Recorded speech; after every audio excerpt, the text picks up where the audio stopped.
Well, good afternoon, good morning, good evening, everyone, and welcome to today's Mobile Business Intelligence Market Study Update Findings webinar. I'm Glenn Raby from Yellowfin, and I'm very pleased to present Howard Dresner today, who will take us through the results of his study and the findings that he's found in terms of the mobile space. A very quick introduction for Howard, for those of you that don't know him. Very esteemed in the business intelligence space. Spent 13 years with Gartner in terms of as an analyst in the business intelligence arena, and interestingly enough, also moved into the vendor space and worked with a short stint with Hyperion as Chief Strategy Officer. So I think what Howard brings to the table is really an understanding of both the customer side of business intelligence as well as the vendor and the strategy that vendors are approaching in terms of product development, etc. So today's webinar, we will be looking at both the overall results from a customer perspective, as well as at the end of that, so we'll focus a little bit around the strategy of Yellowfin and the direction that we're taking mobile. So I'd like to hand over to Howard and get him to kick off his presentation. Thanks, Howard.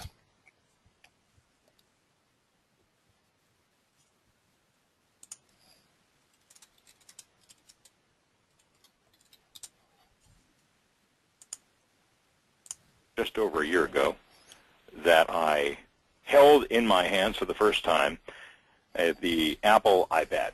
And I have to say, up until that moment, I was a naysayer. I didn't see the value of it. In fact, I was making jokes. In fact, one of the jokes I made was that one of the most popular aftermarket products for the iPad was going to be the iPad screen wipe because of fingerprints all over the screen. Well, my attitude changed dramatically the first time I actually used one and actually worked with a business intelligence application or played with one on it. I began to see the real value and the importance of this platform, so much so that I now believe that these tablet computers and mobile business intelligence is the wave of the future. So it's not just a passing fad, but I do believe that mobile and tablets become the platform for business intelligence moving forward into the future. So just about a year ago, I changed the research agenda for Dresner Advisory Services and focused on mobile business intelligence, thinking that I would create just one research study. Well, as it turns out, after I published the first research study, I realized things were moving so quickly in the marketplace that there was a need for a second mobile business intelligence study, which was published 2 months ago in February. And I'm going to share some insights from the latest study with you today so that you can have the benefit of understanding where the market's going and perhaps where you should be investing your business intelligence dollars. So let's go to the first slide here, and if you are not aware, if you've been living in a cave or under a rock somewhere, let me let you know that not only have the mobile wars begun, they are well underway. Most recently, we've seen Apple release the iPad 2. We have devices like the Motorola Xoom that are out there, and Microsoft, of course, have partnered with Nokia. So it's a high-stakes game, for sure. There's a lot of money to be made in this business, and all of the major manufacturers, the hardware and the operating system manufacturers, as well as the cellular providers out there, recognize that this is a high-stakes game and that someone's going to win it, and, of course, their intent is that it be them. So here are some of my assumptions. After years of talking about mobile business intelligence, and we have been talking about it for years, and there have even been products out there for the last decade, they were never significant enough. They were really demoware more than anything else. Well, now they are truly viable. There are real products out there. The platforms are robust, and in many cases, mobile business intelligence is becoming preferable to more traditional desktop business intelligence. So I talked about the first study that was kicked off, and then we had the second study that has just recently been published, really taking a look at, and this is focusing on primary research, right? So taking a look at what your peers are doing in the industry. What are their perceptions? What are they actually doing today? And what are they planning for? And we looked at it geographically by function and by size of the organization. And what we concluded, and I think you'll agree by the end of this presentation, there's a fundamental shift underway, what we call a paradigm shift in favor of mobile business intelligence. So let me share some of the data with you, and you can see I actually have the data from the original study on the left, or I should say on the right, and the new study on the left here. So December of 2010, just a few months ago, is in blue, and June is in red. And you can see that those that believe business intelligence is either critical or very important are in the greatest majority. And what's really significant, taking a look at 6 months before and 6 months after, is that that really hasn't changed very much. So as organizations have gone out there and implemented mobile business intelligence, even though they may have had some delays or maybe ran into some issues in doing so, their interest, their fervor, the urgency surrounding it really has not waned during that period of time. And I think that's actually quite encouraging. So clearly not a fad. Here are some of the comments from the respondents from the studies, both the first and second studies.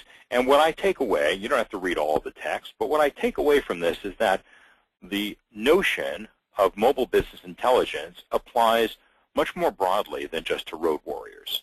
Now, historically, I would have thought that the road warrior would have been the ideal and perhaps the only candidate for mobile business intelligence. That is, somebody who spends most of their time flying from city to city, living out of a suitcase. And what these organizations have taught me is that mobile business intelligence applies much more broadly. All you have to do is go from your desk to a conference room for a meeting, and you're a candidate for mobile business intelligence so that you have the latest information at your fingertips. And in fact, as many of you have probably experienced, a great deal of time is wasted in these sorts of management meetings arguing or debating about the veracity of the latest information. Some people have an outdated version or a different view. Well, if we all walk into a conference room with the benefit of mobile business intelligence on our tablet computer, for instance, those arguments tend to be a whole lot shorter because we all have the information right in front of us. In addition to that, there are organizations that take mobile business intelligence down to the manufacturing shop floor, or if you're in a retail establishment, out onto the retail shop floor, or if you're in the healthcare industry, to where the patient is, for instance. So mobile business intelligence applies actually quite broadly, and I think it applies to virtually every role within the organization. So let me share some data with you for just a moment. Once again, in this case, we have June on the left and December 2010 on the right. And we basically asked about the intended penetration of mobile business intelligence within their organizations. Where are they today? Where do they think they'll be in 12 and then 24 months? Now you can see we've made some modest progress even in that 6-month period of time in that under 10%. But the majority of organizations are under that 10% mark of automating their users with mobile business intelligence. But if you look to the right, you can see that they're actually more ambitious than ever before. The intent is within the next 12 months for the majority to move well beyond that under 10% to 11 to 20, in some cases 21 to 40% of the population automated. And then up in that upper atmosphere space, there are some that really believe they'll be able to get to 41% or more in the next 12 months. All right, but the majority of folks that responded to the survey really believe that they're going to be in that space of the 11 to perhaps 40%, which that is a paradigm shift. And if you look 24 months out, it's even more dramatic. Note that blue bar and how that is shrinking dramatically over the course of 2 years, so that in 2 years' time, these organizations believe that there will be virtually no one in that category, in that 10% or under. Everybody will be above 11%, and it looks like the majority in 12 months or in 24 months believe that more than 21% of their user base will be using mobile business intelligence. So this is really a phenomenon and a movement in the industry, not just a passing fad, at least not in my estimation. So pretty ambitious plans for 2012. If you're not one of those, you probably ought to be thinking, why not? So we asked a new question in the second survey. We asked them in 2 years' time, not how many users will be using mobile business intelligence, but how many will be using that exclusively as the way to consume business intelligence applications and information? And as you can see, the answer is not 0. So a full 70% believe it'll be 25% of users. 50% believe it'll be about a quarter of their users, and only 3% don't expect any exclusive mobile business intelligence users. And we didn't have a chance to ask them why not, but you can see that the greatest majority believe that there will be a significant number of exclusively mobile business intelligence users during the course of the next 2 years, also quite significant. Now let's take a look at features, and we asked about 8 different feature and function categories. And once again, we have for each one of those categories how they responded in June and then how they responded in December. And you can see there are, in most cases, slight differences, in some cases, some dramatic differences. But before I share the differences with you, let me just say that going from left to right, those first 3 categories are sort of the basics of mobile business intelligence. You have to have those. That's the sort of the minimum ante, and that's basically viewing capability. So being able to view charts and tables, being able to monitor your key performance indicators, and being alerted or getting alerted when something actually changes. So you can see, in terms of being critical, that blue area, those have the highest scores. Most of our respondents believe that that's most important to them. So you got to get started with that as a minimum. And then I find that second generation types of implementations of mobile BI start to move over to that right area where you have more advanced functionality. In fact, the next 3 are like the second generation capabilities for most applications, and that's where you see the drag and drop capabilities, drill down, and also being able to do some selecting and filtering of data. So much more interactive experience. The first 3 on the left are not as interactive. The next 3 to the right of that, much more interactive. And then the next 2 to the right of that, the guided analysis and dashboard assembly, much more advanced functionality than the other 2 categories. And you can see that they go up and down accordingly. So what's actually changed during that 6-month period of time from the first study to the second study? Well, it turns out that KPI monitoring grew in interest rather dramatically. The reason for that is, having spoken to some of the organizations that responded, they said that they had to refocus their energy upon executives to get that sort of senior level buy-in so that they could roll out mobile BI more broadly. So that's why I think you're seeing more of an emphasis on KPI monitoring. Now on the far right, this is really interesting. These are the second and third generation deployment organizations where you can see there's greater interest in the data selection and filtering, guided analytics, and the dashboard assembly. It's modest, but it is real. So we can see that some folks are actually moving beyond the first generation implementations. They have experience now with these more advanced mobile devices and tablets, by the way, and they're starting to explore more advanced capabilities, which is a good thing. So who is getting automated with mobile BI? Well, if you look on the left, and we asked about 7 different roles in the organization and beyond the organization too, clearly executives and even boards of directors, but most notably executives are the primary targets for mobile business intelligence. And many of you are already experiencing that within your own organization. The executives want it first because it's new, and quite frankly, devices like the tablet computers are just plain cool. They have a lot of cachet. And in fact, we can thank Steve Jobs and his friends for literally transforming the culture and making these devices highly desirable. That's really what has opened the door in my mind. That's what was really missing, the catalyst to make mobile and mobile business intelligence really cool and desirable. So the executives want it first, and that's only increased, as I mentioned just before, a refocusing of energy. And as we move over to the right, we can see varying degrees of importance. Clearly, middle management, line management, quite important, not as important as the most senior executives. And then just to show you some differences here with some arrows, if you go to the right, you can actually see that organizations, some organizations, more forward-thinking organizations, are starting to reprioritize customers and suppliers, making them primary consumers or targets for mobile business intelligence. And I think that's very exciting because it's very inclusive, and it brings those customers and suppliers closer into that organization's strategic plans by automating them with mobile business intelligence as well. Okay, let's take a look at the toys. What are the platforms that really matter? Now, you'll see some gaps on this chart because, well, in June of 2010, some of those devices didn't exist. Now they do, and we can see that there is some increasing demand. But what's really notable is that the iPad is, in terms of priority order, the #1 platform. And for better or worse, right, I'm not an advocate of any particular platform myself. I have a number of Android devices myself, not iPhones or iPads, but we have to acknowledge that the demand is very real. And if you look in that first column on the left from June to December, the plans surrounding iPad have increased dramatically. So it's a first-order priority platform.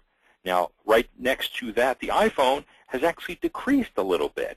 And I think a lot of that slack has been taken up by the iPad because the iPad is at least for mobile business intelligence, because of the real estate associated with it, is a much more compelling device.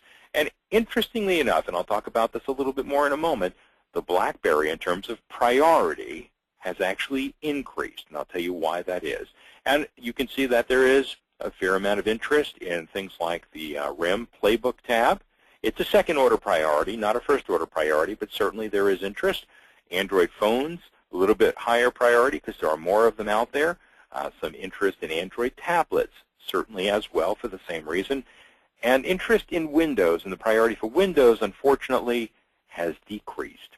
So now let's take a look at real implementations. That last slide was just priority. How important is that to them? And if we take a look, starting left to right again, look at the iPad plans and how many are in use.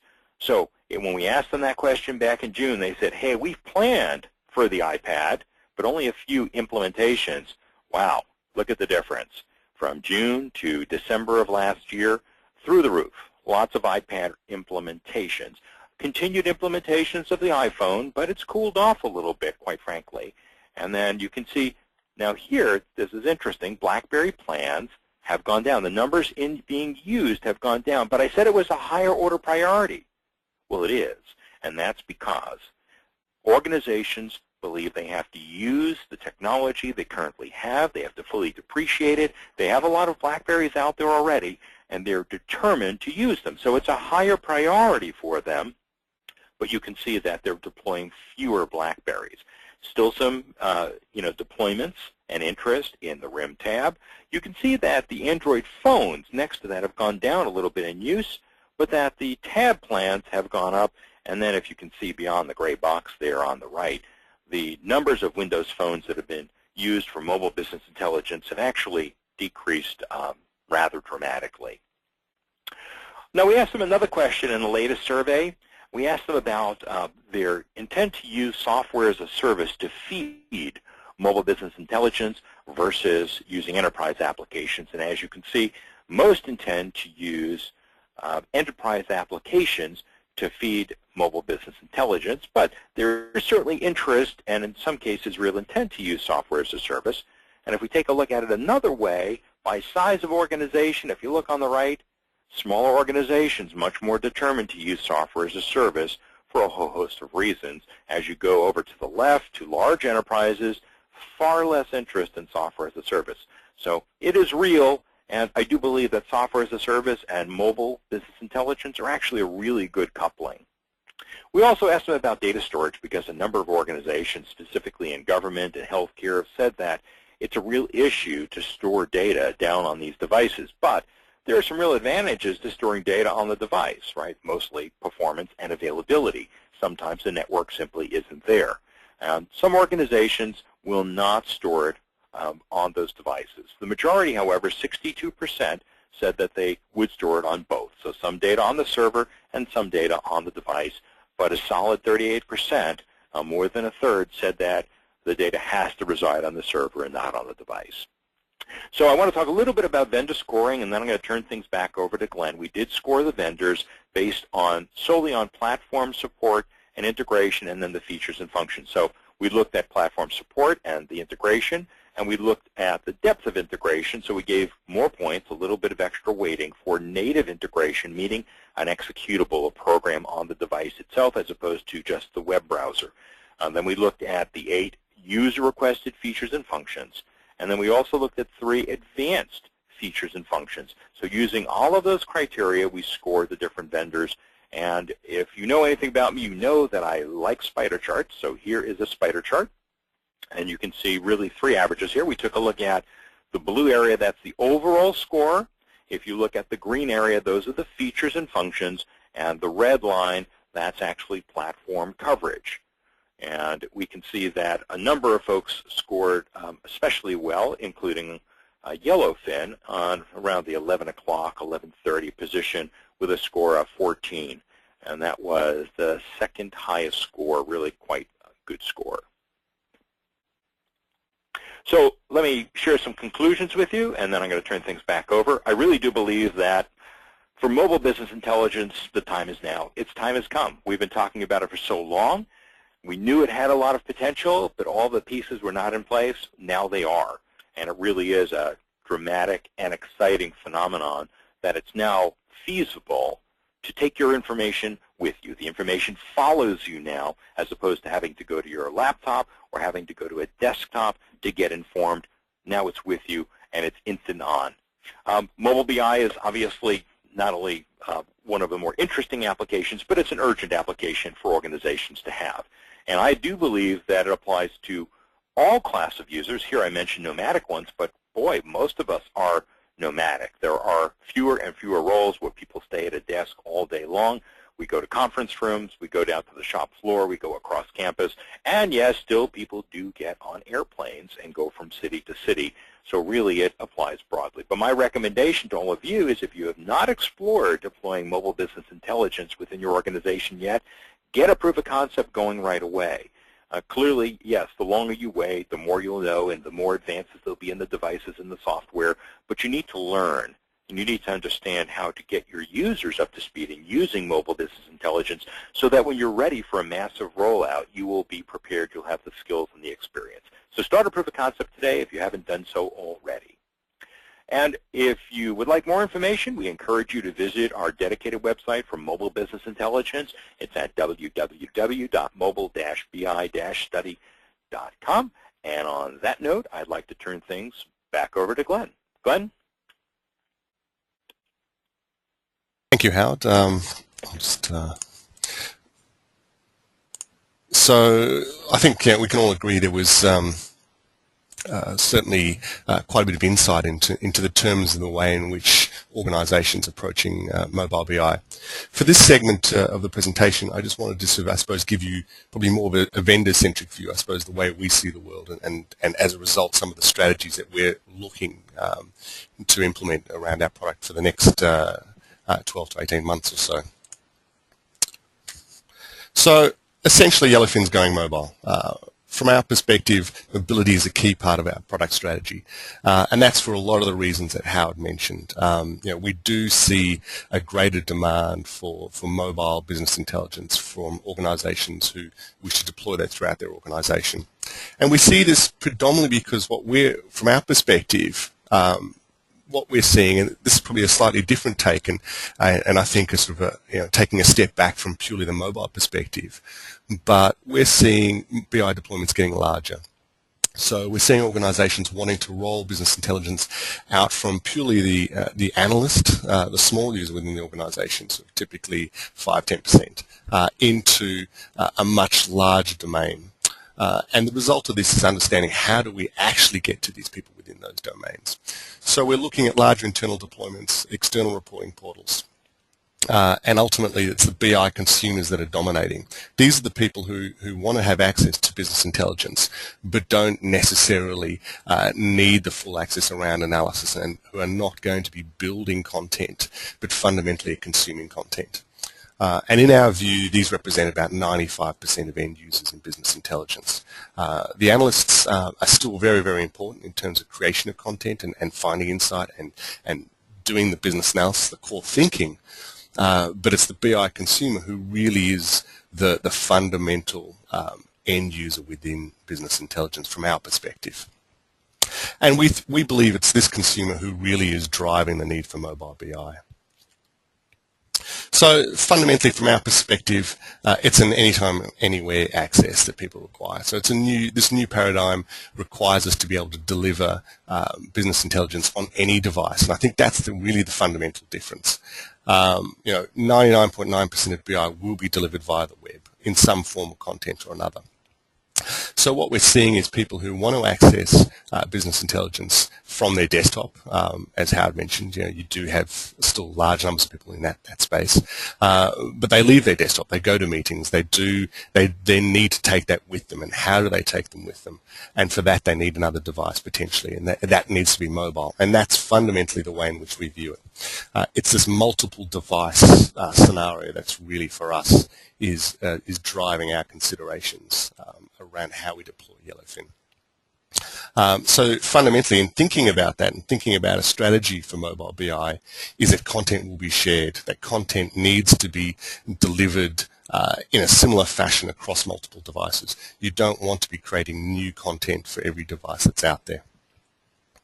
So really, as Howard mentioned, we've got technology maturing, we've got consumer trends, and we've got connectivity. Those are really the core features that are driving mobility from our perspective. Who benefits? I still believe that obviously the BI consumers, the winner, those are the big ones, and they're made up, as we saw, of the executive, sales teams, and mobile field staff.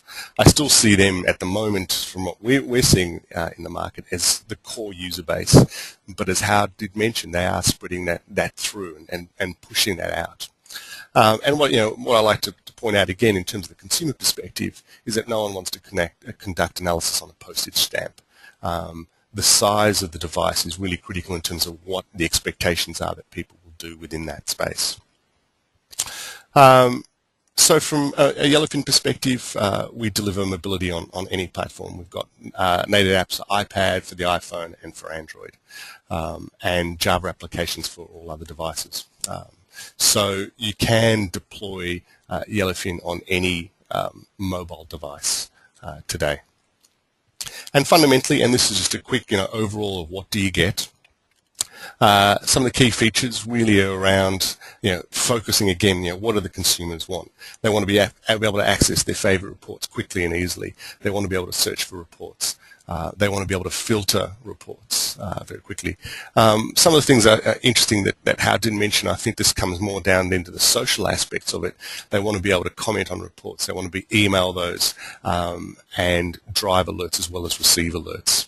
And those are some of the things that you can do within the Yellowfin mobile application. And fundamentally, what we drive really is a single integrated platform. So rather than having disparate applications within the space, any content built within Yellowfin, the core application, is deliverable to the mobile device. So the content is shared. It's optimized for delivery, so we change the sizing of the course and the way in which you interact with that. And fundamentally, and really importantly, the security is shared. So any security and administration functions that are built into the core web-based application get passed through to the device, so that again you're not having to manage multiple tiers of security in the way in which people access it. That's really a single point of administration for all your users, no matter how they access their business intelligence content. And security really is, from our perspective, fundamentally important. As I mentioned, server-based security, device security, and ultimately we don't leave content on the device. And the reason we don't do that is fundamentally, again, that provides another mechanism if the device is lost, that people can access your content in an unsecure fashion. So that was really, from my perspective, just a very quick overview of what we're doing in the space in Yellowfin. We're certainly very excited to take part in Howard's Dresner study around mobile BI, and I do think it is very much a growing segment of the market. And as Howard mentioned, something worth considering for your organisation, the way in which you think that organisations and people within your organisation could benefit from a mobile BI strategy. And from our perspective, fundamentally, we're looking at helping to make that easy. So if you do have questions and you want to find out more about Yellowfin's mobile BI platform, please feel free to contact us directly, and we'll be certainly happy to help. So once again, I'd like to say thank you very much to Howard for taking the time to present his findings from his study, and looking forward to talking to you and working with all of you in the future. Thank you very much.